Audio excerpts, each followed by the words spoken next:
Hi everybody, welcome back to my channel. Today I have for you my May wrap up. In the month of May, I managed to read 9 books, which I'm pretty proud of. Definitely a slower month after March and April, but I really attribute that to finals and moving out and working more, and yeah, I didn't read as many books as I would have liked. But hey, you know, what can you do? I think I managed to stick to the list I presented in my May TBR pretty well. Didn't get as far into it as I would have liked, but again, what can you do? It is what it is. So let's just dive right on in and start with the first book I finished in May, which was the Star-Crossed Sisters of Tuscany. I read this because I thought it was a romance and I was in the mood for a romance. This follows a family, an Italian family, who has been cursed for generations, and the curse is that the second born daughter will never be married or find love. So this book follows 3 of the said daughters as they traverse life and try to find love and happiness.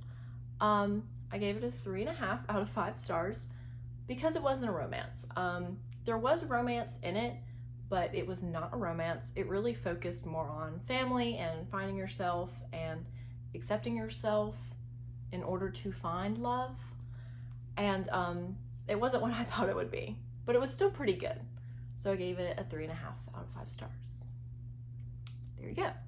The second book I read in May was Rule of Wolves by Leigh Bardugo. This is the second and final book in the King of Scars duology. I have a full spoiler-filled review up that I will link in the cards and in the description. So I'm not gonna say too much about it. It's the 7th book in the Grishaverse series. I don't know. So yeah, magic, love, monsters, war. I gave it a 4.5 out of 5 stars. If you want to hear more of my thoughts, go watch that video. You know, I made it for a reason. So yes, there she is. She's so pretty.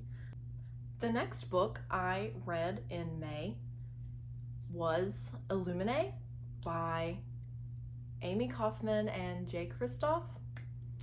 Yes.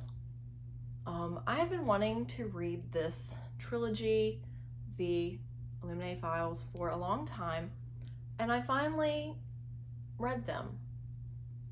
I got the ebooks from my library and I read them. It's very sci-fi esque, and this book follows 2 teens after their home planet was invaded and destroyed, and they're stuck in this spaceship, and there's an evil AI or artificial intelligence.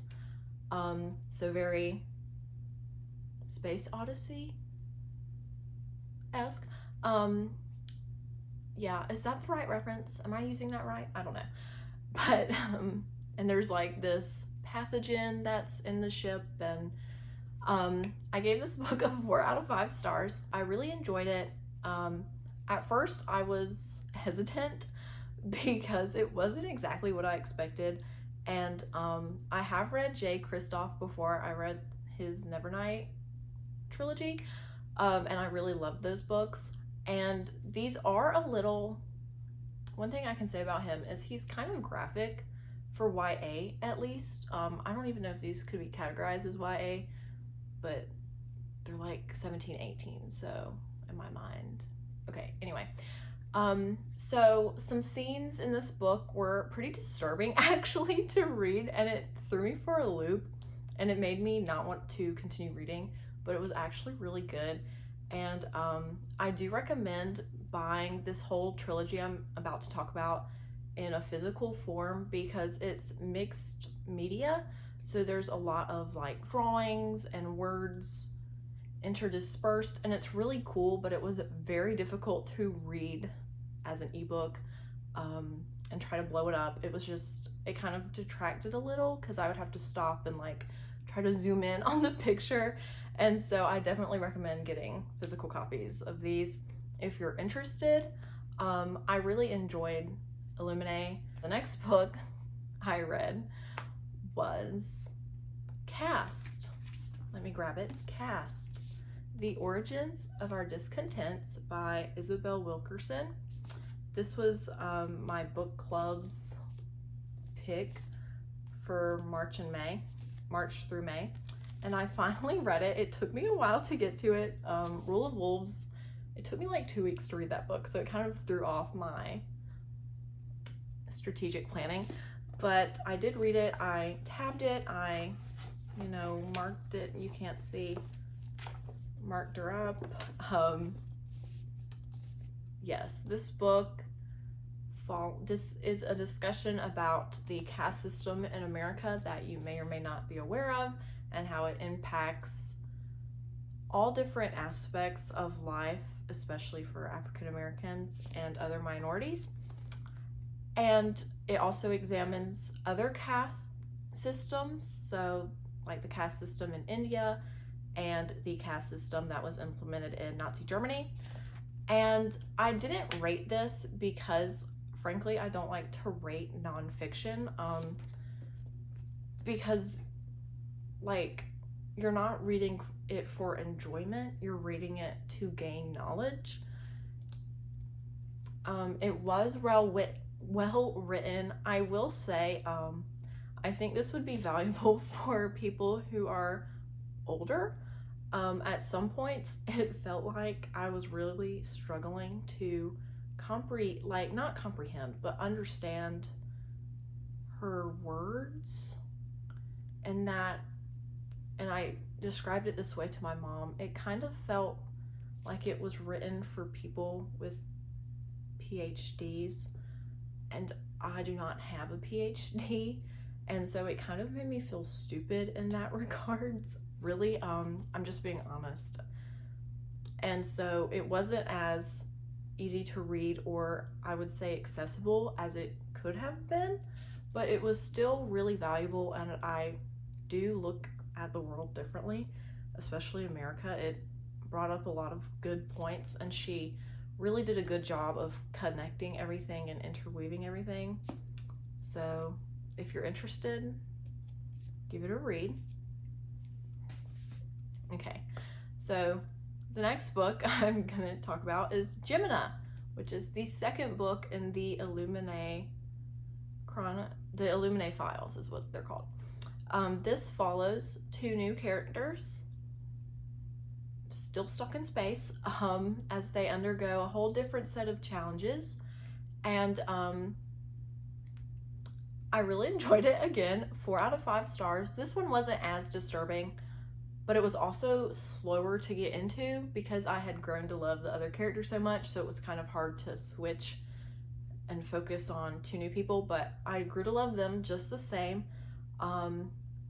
They definitely faced new challenges, but it was also well weaved together, and that's one of the things about this trilogy that I thought they did a great job of just connecting everything seamlessly, but not making it too jumbled.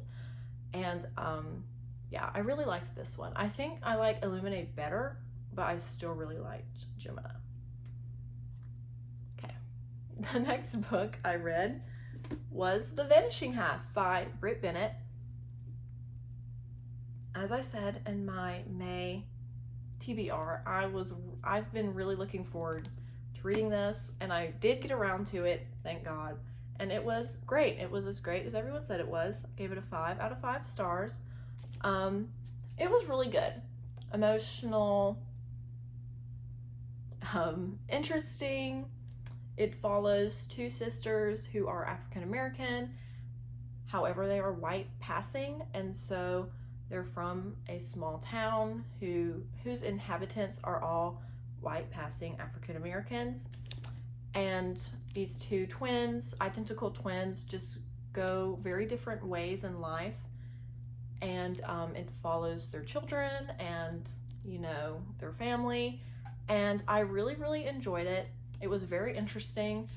I do wish the ending had been a little, like, it felt very sudden, the end, in my opinion. That was the only thing that really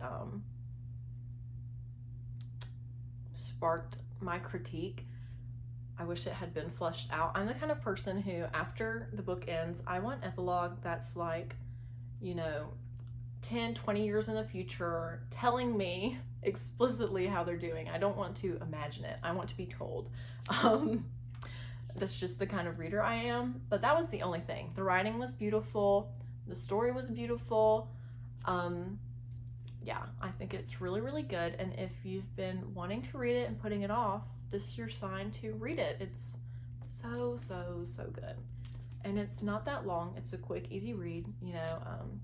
It's just really good. And her writing just sucks you right in. So there's that.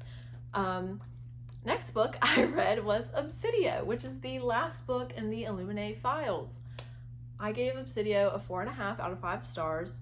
Once again, it followed 2 other characters, but it really focused on all 6, 7 of them and how the stories all came together at the conclusion and how, you know, it ended. And I really, really enjoyed this one. I thought it did a really good job of wrapping everything up, and it was very satisfying. I did cry a lot. I was pretty crying. I never thought I would cry over a computer, but I sure as heck did in this trilogy. And if you know what I'm talking about, then you know. I really think these books deserve some more hype. Like, there's like nothing out there about them, but they're really, really good. And as a person who doesn't read a lot of sci-fi, like next to none, I really enjoyed them, and it was very easy to understand. It wasn't overly complicated, and I know sci-fi can be intimidating for those reasons, and I just really enjoyed it. And over the course of these 3 books, you really grow to love these characters, even though there's like nothing said explicitly from their point of views. It's all told like through interviews and through notes and through stuff like, and like video footage being analyzed. And so even though you've never get a direct point of view from them, you really still grow to love them. And I think that's a testament to how well these books were done and how well written they were. And I definitely enjoyed them, and it made me want to read the other series these 2 authors are working on. So 4.5 out of 5 stars. It was a very good conclusion. It was my favorite one of the 3. So there's that.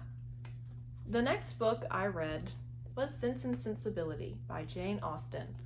I read this when I went on vacation because, again, wanted a romance, and yeah, I was in the mood for a classic.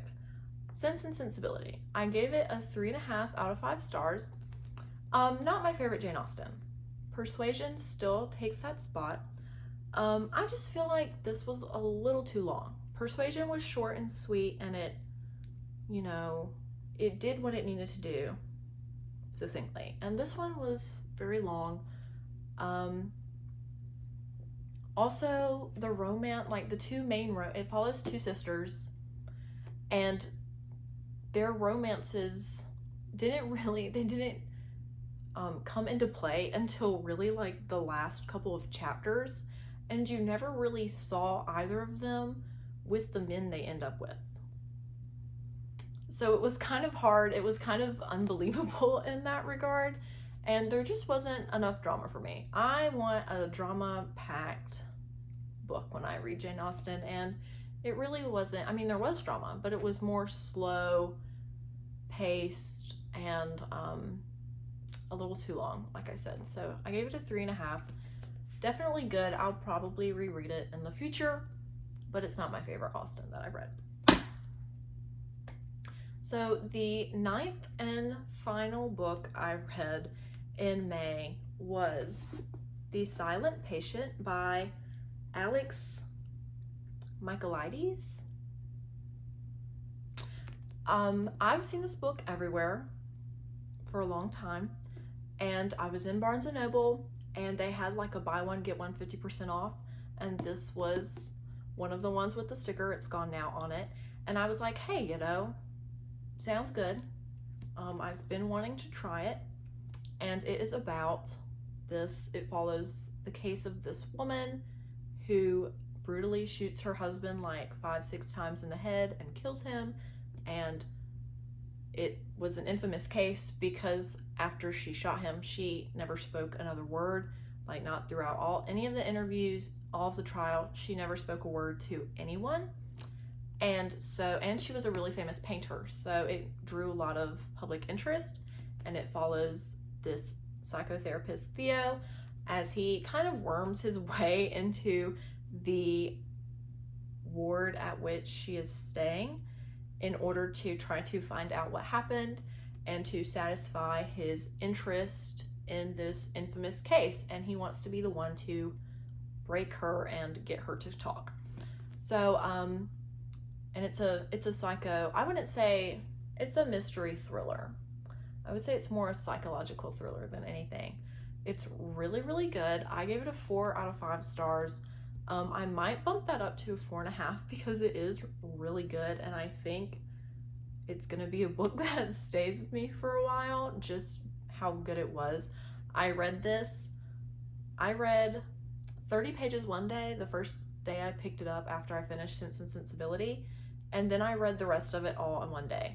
And I never do that. I did it on the ride home from Florida.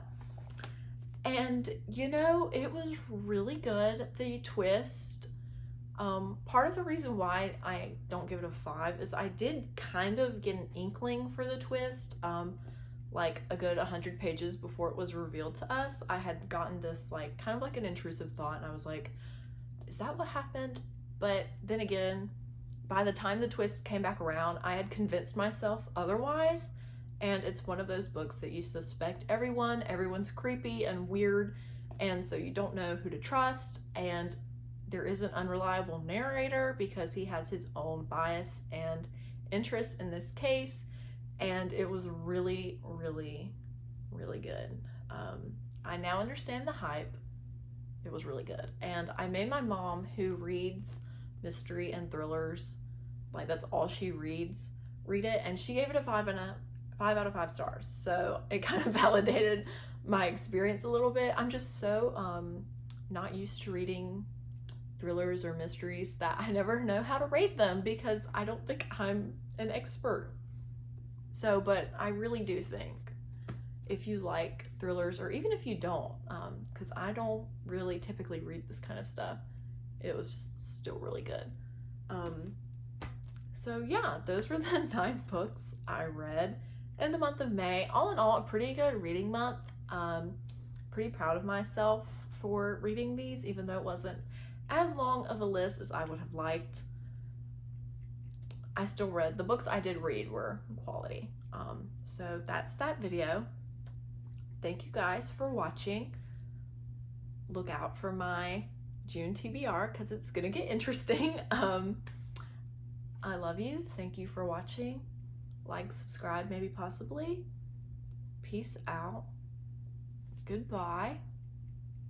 In the video.